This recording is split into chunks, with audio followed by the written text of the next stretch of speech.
What's up guys, Dice here, and today we'll be talking about the making of Chapter 4. I should have probably released this earlier, but I was a bit busy and now we have enough free time to make this video. So as you can tell from the very top of my page, I made sure to cross-reference both the real race and the info on Equibase to properly adapt the real race's conditions into the Umamusume game's terminology. This was so important I wrote it into the concept art of the race itself. There will be races in the future where the footage is lost and Equibase becomes less reliable the further you go into the past, but for now I can confidently say that this one was adapted very faithfully down to the casting dialogue in the Spanish version. For the first panel, I recreated the gates used in modern-day PR horse racing. The only major changes here were in the silhouette logo being changed to one of an Uma, just like how similar logos in real life get converted in Umamusume. And two, the fact that I'm using the modern gates for the Camarero Racetrack rather than the gates used during the real Versajet's time, which had the logo for El Comandante.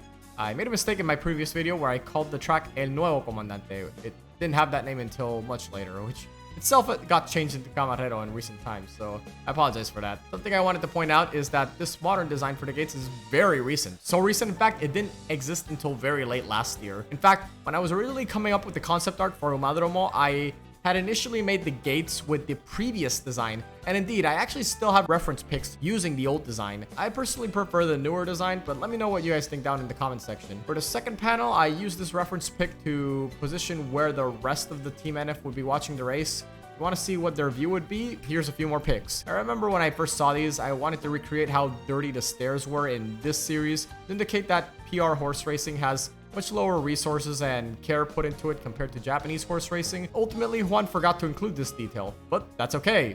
I also forgot to remind him. I apologize for that. I'll definitely take better care to include this in the future. For the third panel, I made sure to recreate the moment from the real race where Siriaco's prospect overtakes Jet. Jet tried a frontrunner strat, but ultimately fell down to just barely making fourth. As these are just NPC Umas for now, I had to be very careful so that Juan didn't have to make too many NPC Uma designs and keep the focus squarely on Jet. Another thing I wanted to make sure came out just right was the trainer's inner thoughts. Sometimes manga portrays inner thoughts inside a specific speech bubble design, but for this series I went with no speech bubble, as I had recently read Star Blossom's manga and wanted to reference how inner thoughts are also shown with no speech bubble there. This worked out as it allowed Juan's art to stand out more and put further emphasis in the action. Well, that's what we got so far. Let me know what you guys think. Chapter 5 is coming along nicely, and if you want to know when that drops, please subscribe to my channel, leave a like, and share the video with your friends, and I'll catch you guys next time. Adios.